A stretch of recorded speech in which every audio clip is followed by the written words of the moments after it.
Regular news బులెటిన్ల ముందుగా headlines. Vote చోరీ, అమిత్ షా ఒత్తిడిలో ఉన్నారు. రాహుల్ గాంధీ.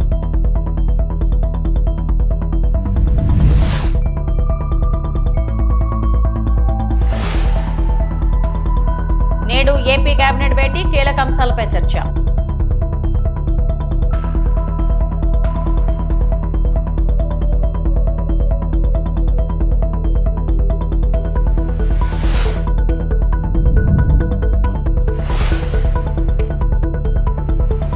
మాచర్లకోటలో లొంగిపోయిన పిన్నెల్లి సోదరులు.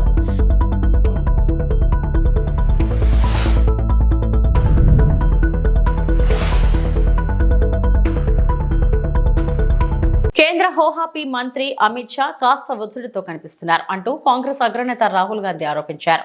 ఓట్ చోరీ విషయంలో తాను సవాల్ విసిరిన అమిత్ షా ఎందుకు స్పందించలేదని రాహుల్ ప్రశ్నించారు. కాంగ్రెస్ ఎంపీ రాహుల్ గాంధీ తాజాగా మాట్లాడుతూ ఓటు చోరీ అంశంపై నేను ఇప్పటికే 3 ప్రెస్ కాన్ఫరెన్స్లపై పార్లమెంట్లో చర్చించాలని అమిత్ షాకు సవాల్ విసిరాను. అయినా అమిత్ షా నుంచి దానిపై ఎటువంటి సమాధానం రాలేదు. ఎన్నికల సంస్కరణలపై చర్చ సందర్భంగా అమిత్ షా ఒత్తిడిలో ఉన్నట్లు కనిపించారు. నిన్న అమిత్ షా చాలా ఆందోళనగా ఉన్నారు. ఆయన తప్పుడు భాష ఉపయోగించారు. ఆయన చేతులు వణికాయి.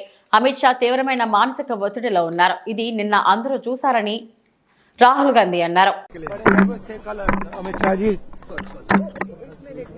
गलत लैंग्वेज यूज कर दी, हाथ कांप रहे थे, आपने ये तो सब देखा होगा. गलत लैंग्वेज यूज की, मेंटली बहुत प्रेशर में है, दबाव में है. वो देखा कल पार्लियामेंट में, पूरे देश ने देखा. और जो मैंने बातें बोली हैं उसके बारे में उन्होंने कोई बात तो नहीं बोली, प्रूफ नहीं दिया. हमने पब्लिकली प्रेस कॉन्फ्रेंसेस में कहा है. मैंने डायरेक्टली चैलेंज किया उनको कि आ जाइए, मैदान में आ जाइए, पार्लियामेंट में डिस्कस करते हैं, मेरे प्रेस कॉन्फ्रेंसेस को डिस्कस करते हैं. कोई जवाब नहीं मिला. तो रियलिटी तो आप जानते हो. రాజధానిగా అమరావతి గెజెట్ నోటిఫికేషన్ విడుదలపై కేంద్ర రాష్ట్ర ప్రభుత్వాలు నిరంతరం సంప్రదింపులు జరుపుతున్నాయని కేంద్ర మంత్రి పెమ్మసాని చంద్రశేఖర్ చెప్పారు. అమరావతిని అడ్డుకునేందుకు నిరంతర కుట్రలు చేస్తున్న జగన్ను రాజకీయంగా సమాధి చేస్తానే రాష్ట్ర అభివృద్ధి చెందుతుందని ప్రజలకు పిలుపునిచ్చారు. ఏదైనా వ్యవస్థలో ఒక దాన్ని నిర్మించాలంటే విపరీతమైనటువంటి కృషి చేయాలి. జగన్మోహన్ రెడ్డి గారు ఒక్క రోజులో ప్రజావేదికని కూల్చిపారేశారు. 34,000 మంది రైతులు ఇచ్చినటువంటి భూములని ఉపయోగించుకోవడం చేతగాక 5 సంవత్సరాలు భవిష్యత్తును మొత్తాన్ని కూడా నాశనం చేశారు, ఆంధ్ర ప్రజల భవిష్యత్తుని. ఈరోజు మళ్ళీ కూటమి ప్రభుత్వం వచ్చిన తర్వాత ఒక ప్రణాళికాబద్ధంగా ఫ్యూచర్లో ఎటువంటి ఇబ్బందులు లేకుండా ఏమేమి చేయాలో అవన్నీ చేసుకుంటూ వస్తూ ఉన్నాం. ఈ రోజున అంటే అమరావతి బిల్లు ఆగిపోయిందని అంటే అది ఎట్లా అంటే పాతకాలంలో ఒకప్పుడు రాక్షస ఆనందం పొందుతారంటారు. అలాంటి ఆనందం పొందే విధంగా ఈరోజు ఆయన పేపర్లో రాశారు. అమరావతి బిల్ అనేది చిన్న టెక్నికల్ ఇష్యూస్ ఉన్నాయి. ఆ టెక్నికల్ ఇష్యూస్ని స్టేట్ గవర్నమెంట్ వాళ్ళతో మాట్లాడుతూ ఉన్నారు. ఎట్టి పరిస్థితుల్లో జగన్మోహన్ రెడ్డి గారు కాదు కదా, వారి మంది మార్బలం ఎంత మంది వచ్చినా కూడా ఈ అమరావతి బిల్లుని ఒక నెల అటు అయితే అవ్వచ్చు, కానీ ఎట్టి పరిస్థితుల్లో దానికి గెజెట్ నోటిఫికేషన్ తీసుకొచ్చే విధంగా ఇక్కడ ఉన్నటువంటి నాయకులు కానీ గౌరవ ముఖ్యమంత్రి గారు అందరూ కృషి చేస్తారు. అది ఒకటి. రెండో ఇష్యూ తీసుకుంటే ఈ రోజున అమరావతిలో మీరు చూడండి డెవలప్మెంట్ ఏ విధంగా జరుగుతుంది అనేది. మొన్న నిర్మలా సీతారామన్ గారు వచ్చి 16 నేషనల్ ఇన్స్టిట్యూట్స్కి శంకుస్థాపన చేశారు. దేశంలో ఉన్నటువంటి అత్యున్నతమైనటువంటి ఫైనాన్స్ మినిస్టర్. 3,000 కోట్ల రూపాయల సెంట్రల్ సెక్రటేరియట్ బిల్డింగ్స్ అన్నిటినీ కూడా అన్ని PIB క్లియరెన్స్ కూడా చేసి ఈ రోజున క్యాబినెట్కి వెళ్ళేటువంటి పొజిషన్కి తీసుకొచ్చాం. ఆంధ్రప్రదేశ్ రాష్ట్ర ముఖ్యమంత్రి చంద్రబాబు అధ్యక్షతన ఇవాళ కేబినెట్ సమావేశం జరగనుంది.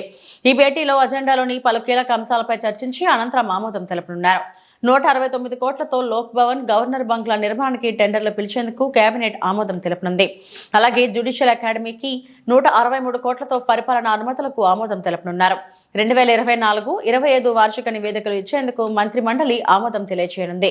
ఇక నాబార్డు నుంచి అమరావతి నిర్మాణానికి 7,380.70 కోట్ల రూపాయల రుణం తీసుకునేందుకు CRDAకి కేబినెట్ అనుమతి ఇవ్వనుంది. అలాగే సీడ్ యాక్సెస్ రహదారిని 16వ జాతీయ రహదారికి అనుసంధానించే పనులకు 532 కోట్ల రూపాయల మేర ఏపీ కేబినెట్ ఆమోదం తెలిపింది. ఎస్ఐపిబి సమావేశంలో తీసుకున్న నిర్ణయాలకు సైతం గ్రీన్ సిగ్నల్ ఇవ్వనుంది. 20,000 కోట్ల పెట్టుబడులు, 56,000 ఉద్యోగాల కల్పనకు మంత్రి మండలి ఆమోదం తెలియజేయనుంది. పలు సంస్థలకు భూ కేటాయింపులు చేసేందుకు పర్మిషన్ ఇవ్వనుంది. కేబినెట్ సమావేశం తర్వాత మంత్రులతో తాజా రాజకీయ పరిణామాలపై సీఎం చంద్రబాబు ప్రధానంగా చర్చించే అవకాశం ఉంది.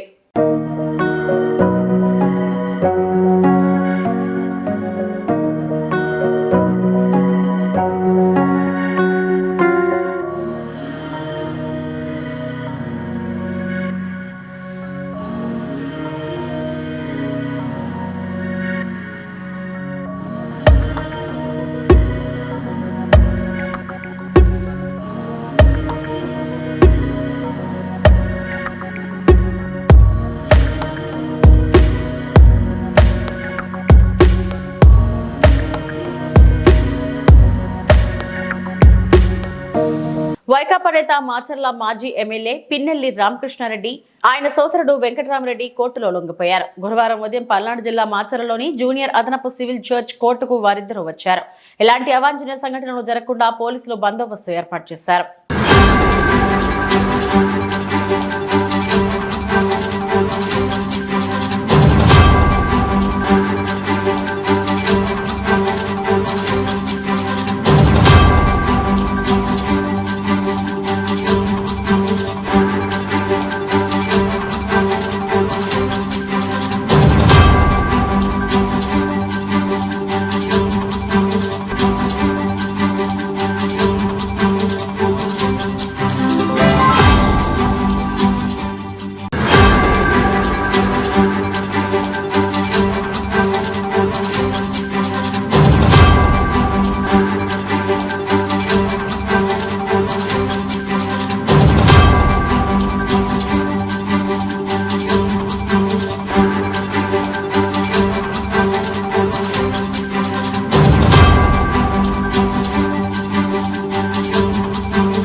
వైసీపీ నేత కొడాలి నానికి ధైర్యం ఉంటే గతంలో లాగా మాట్లాడాలని గన్నవరం ఎమ్మెల్యే యార్లగడ్డ వెంకట్రావు సవాల్ విసిరారు. లోకేష్ పర్యటనలపై జగన్ సహా వైసీపీ నేతలు నిరాధార ఆరోపణలు మానుకోవాలని హితవు పలికారు.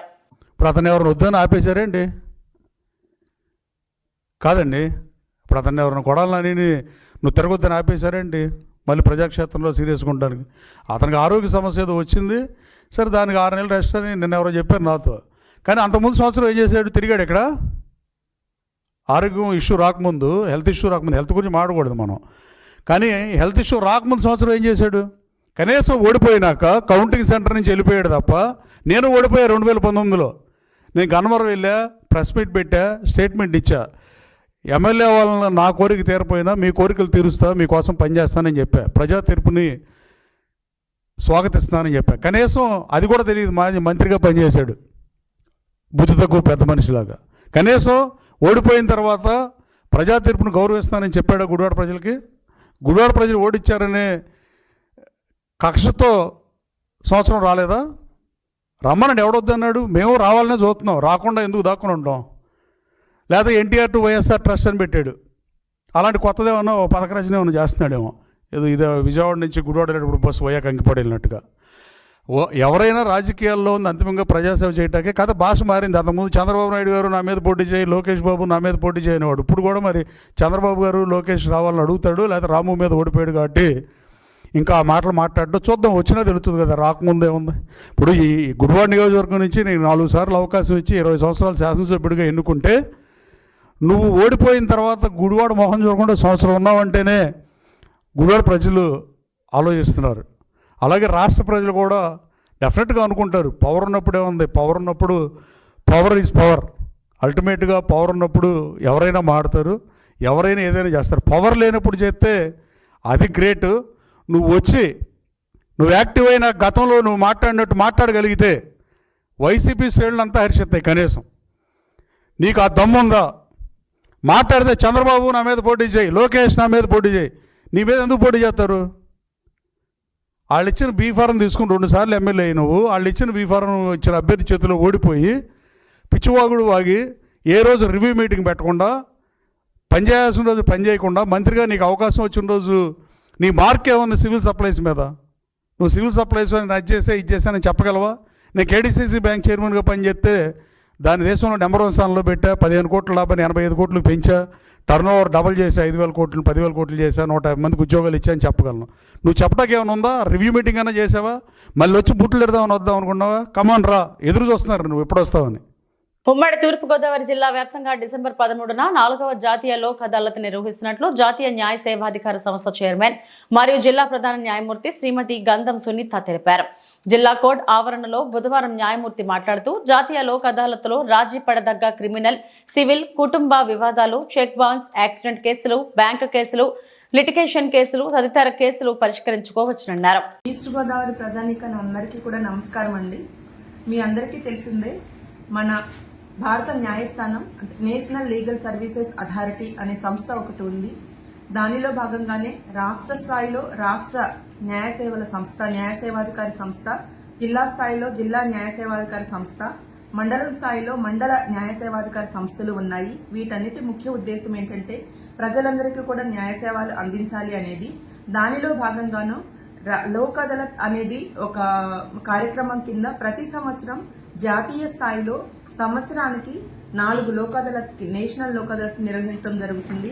ఆ నేషనల్ లోక్ అదాలత్ లో మేము అన్ని రాజీ పడతగిన civil cases, criminal cases, petty cases, traffic challan violation cases, motor accident cases, NI act cases, promissory note cases ఇలాంటివన్నీ కూడా తీసుకుని సెటిల్ చేయడం జరుగుతుంది. గత సంవత్సరం మొత్తం 4 లోక్ అదాలత్లో మేము డిస్పోజ్ చేసిన క్రిమినల్ కేసెస్ 15,431 అయితే ఎంయూఓపీ కేసెస్ 547, సివిల్ కేసెస్ 756, ఇవన్నీ గ్రాండ్ టోటల్ 17,073 కేసులు డిస్పోజ్ చేస్తే మొత్తం బాధితులకి పరిహారం అందించింది ఈ సంవత్సరం అండి. ఇది ఈ సంవత్సరం జరిగిన 3 లోక్ అదాలత్స్. బాధితులకు నష్టపరిహారం అందించింది 1,99,11,504 రూపాయలు.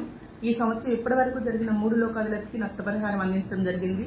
గత లోక్ అదాలత్లో అయితే మొత్తంగా 10,623 కేసుల్ని డిస్పోజ్ చేయగా 162 కోట్లు 35,24,590 రూపాయల నష్టపరిహారాన్ని బాధితులందరికీ అందించడం జరిగింది. కేవలం ఇదంతా కూడా లోక్ అదాలత్లో కేసులు రాజీ చేసుకోవడం మూలంగానే ఇన్ని వేల కేసులు డిస్పోజ్ చేసి అంత నష్టపరిహారం సత్వరం బాధితులందరికీ అందించడం జరిగింది. రేణిగుంట విమానాశ్రయంలో ఇండిగో విమాన రాకపోకలు ఈ నెల 7వ తేదీ నుంచి సజావుగా కొనసాగుతున్నాయని ఎయిర్పోర్ట్ డైరెక్టర్ భూమినాథన్ వెల్లడించారు. మీడియా సమావేశంలో ఆయన మాట్లాడుతూ డిసెంబర్ 5న సాంకేతిక కారణాల వల్ల ఒక్కరోజు మాత్రమే ఇండిగో 9 సర్వీసులు రద్దయ్యాయని, వెంటనే చర్యలు తీసుకోవడంతో పరిస్థితి అదుపులోకి వచ్చిందన్నారు. ప్రయాణికులకు ఎటువంటి అసౌకర్యం కలగకుండా యాత్రికులు సదుపాయాలు, రిఫండ్లు, ప్రత్యాయ ప్రయాణ ఏర్పాట్లు ఇండిగో సంస్థ సమయానికి చేసినట్లు వివరించారు. ప్రస్తుతం ఇండిగో సహా ఇతర అన్ని ఎయిర్లైన్ సర్వీసులు పూర్తిగా సాధారణ పరిస్థితిలో నడుస్తున్నాయని తెలిపారు. స్పెషల్ మీటింగ్ పెట్టినారంటే మనం ఇండిగో క్యాన్సిలేషన్ అయింది కదా, దానివల్ల నిర్బంధం అయింది కదా ఎయిర్పోర్ట్లో. దాని గురించి నార్మల్ అయిందా లేదా, ఆపరేషన్ ఎట్లా ఉందని చెప్తానికి స్పెషల్ మీటింగ్ పెట్టినాం. మన తిరుపతి ఎయిర్పోర్ట్లో 5th ఒక రోజే మాకు నిర్బంధం వచ్చింది. ఆ రోజు వాళ్ళు 12 ఆపరేషన్లో 9 ఆపరేషన్ క్యాన్సిల్ చేశారు. ఒక ఫ్లైట్గా ప్యాసింజర్ అన్నీ ఇక్కడ వచ్చారు.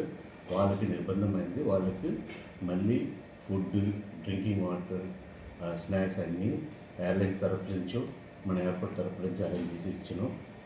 ఎవరెవరికి ఏం కావాలో అదన్నీ హోటల్ అకామిడేషన్, ట్యాక్సీస్ అన్నీ అరేంజ్ చేసి చెన్నై నుంచి, బెంగళూరు నుంచి వాళ్ళు అర్జెంట్ ఉన్న వాళ్ళకి పంపించారు. మళ్ళీ 7th నుంచి మన ఆపరేషన్ అన్నీ నార్మల్ అయింది. అన్ని ఎయిర్క్రాఫ్ట్ అన్నీ నార్మల్ ఆపరేషన్ చేస్తున్నారు. ఇప్పుడు నుంచి ఈ రోజు నుంచి ఏం ప్రాబ్లం ఇక్కడ ఆపరేషన్, ఎయిర్లైన్స్ ఆపరేషన్ ఏం ప్రాబ్లం లేదు. అన్ని ఎయిర్లైన్స్ బాగానే జరుగుతుంది. అంతే, అది ఒక ఎయిర్క్రాఫ్ట్ సంగారెడ్డి జిల్లాలో తొలి విడత గ్రామ పంచాయతీ ఎన్నికల పోలింగ్ గురువారం ఉదయం 7 గంటలకు కట్టుదిట్టమైన భద్రత పరిపాలన ఏర్పాట్ల నడుమ ప్రారంభమైంది. చలి చివరితను లెక్క చేయకుండా ఓటు హక్కును వినియోగించుకునేందుకు ఓటర్లు పెద్ద సంఖ్యలో పోలింగ్ కేంద్రాలకు తరలివచ్చారు. పలు పోలింగ్ కేంద్రాల్లో ఉదయం నుంచే ఓటర్లు బారులు తీరి నిలబడటంతో ఉత్సాహపూరిత వాతావరణం నెలకొంది. జిల్లా ఎన్నికల అధికారి కలెక్టర్ పి ప్రావణ్య తాళ్లపల్లి గ్రామంలోని పోలింగ్ కేంద్రాన్ని సందర్శించి పోలింగ్ ప్రక్రియను పరిశీలించారు. ఈ సందర్భంగా ఆమె పోలింగ్ బూత్లోని voter compartment, ballot box, seal polling ఏజెంట్ల హాజరు, క్యూలైన్ నిర్వహణ, వికలాంగుల కోసం ఏర్పాటు చేసిన సౌకర్యాలను పరిశీలించారు. ఓటర్లు ఎలాంటి ఇబ్బందులు ఎదుర్కోకుండా జిల్లా యంత్రాంగం అన్ని చర్యలు తీసుకున్నట్లు కలెక్టర్ ఈ సందర్భంగా తెలిపారు.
పశ్చిమ గోదావరి జిల్లా నరసాపురంలో రాష్ట్ర ప్రభుత్వ మెడికల్ కాలేజీలు ప్రైవేటీకరణ ఆపాలని కోరుతూ వైసీపీ ఆధ్వర్యంలో చేపట్టిన కోటి సంతకాల సేకరణలో భాగంగా నరసాపురం నియోజకవర్గంలో 45,000 సంతకాలు సేకరించామని మాజీ ఎమ్మెల్యే వైసీపీ జిల్లా అధ్యక్షుడు మధునూరి ప్రసాద్ రాజు అన్నారు. గత ప్రభుత్వ హయాంలో పేద ప్రజలకు మెరుగైన వైద్య సేవలు అందుబాటులో ఉంచాలని గ్రామ స్థాయి నుండి వెల్నెస్ సెంటర్లు ఏర్పాటు చేశామని, రాష్ట్రంలో ఎన్నడూ లేని విధంగా నాటి ముఖ్యమంత్రి జగన్ మోహన్ రెడ్డి మెడికల్ కాలేజీలు తీసుకొస్తే ఈ కూటమి ప్రభుత్వం వాటిని ప్రైవేటీకరణ చేసి పేదలకు విద్య దూరం చేయాలని చూస్తుందన్నారు.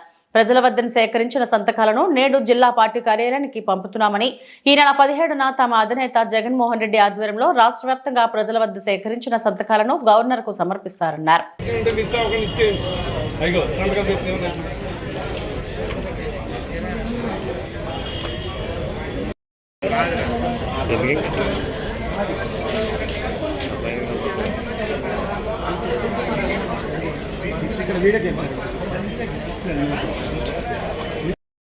వెనక్కున్నాను తమ్ముడు కోటి సంతకాలు ఎలా సేకరించారు.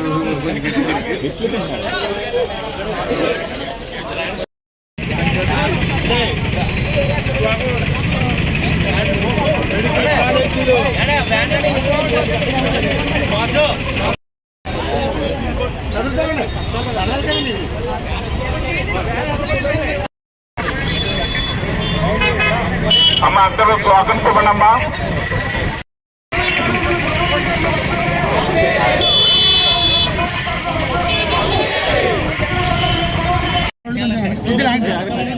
ఏలూరు జిల్లా చింతలపూడి నియోజకవర్గం నుండి 50,000కు పైగా సంతకాల సేకరణ. ఏలూరు జిల్లా చింతలపూడి నియోజకవర్గం YSR Congress party incharge Kambham Vijayaraju YSR Congress party నియోజకవర్గ కేంద్ర కార్యాలయంలో కోటి సంతకాల సేకరణకు సంబంధించి నియోజకవర్గ నాయకులతో చివరి సమావేశం. మెడికల్ కాలేజీల ప్రైవేటీకరణను నిరసిస్తూ చేపట్టిన కోటి సంతకాల సేకరణ ఉద్యమంలో భాగంగా ఇప్పటి వరకు చింతలపూడి నియోజకవర్గం వ్యాప్తంగా 4 మండలాల నుండి 50,000కు పైగా సంతకాలు సేకరించబడ్డాయి.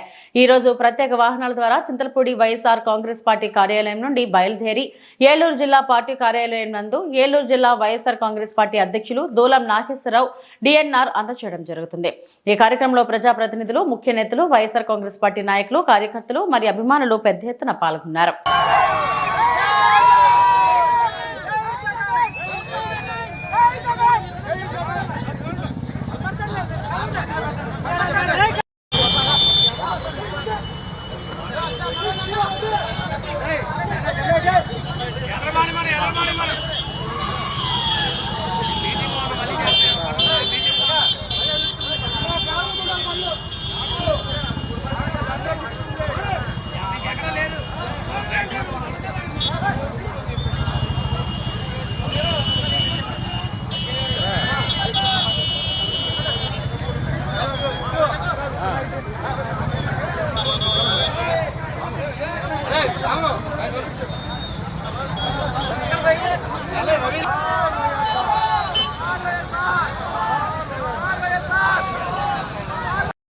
ఇదిగండి చింతలపూడి మండలం రూరల్ బండిల్. ఇది ఎట్లా ప్రతి ఒక్క బండిల్ని ఏ బండిలు కా బండిలు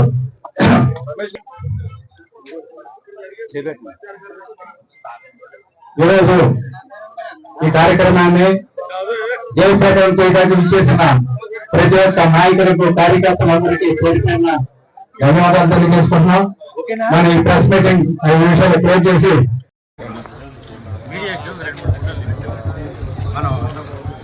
చింతలపూడి రూరల్ మండలంలో కోటి సంతకాల కార్యక్రమంలో భాగంగా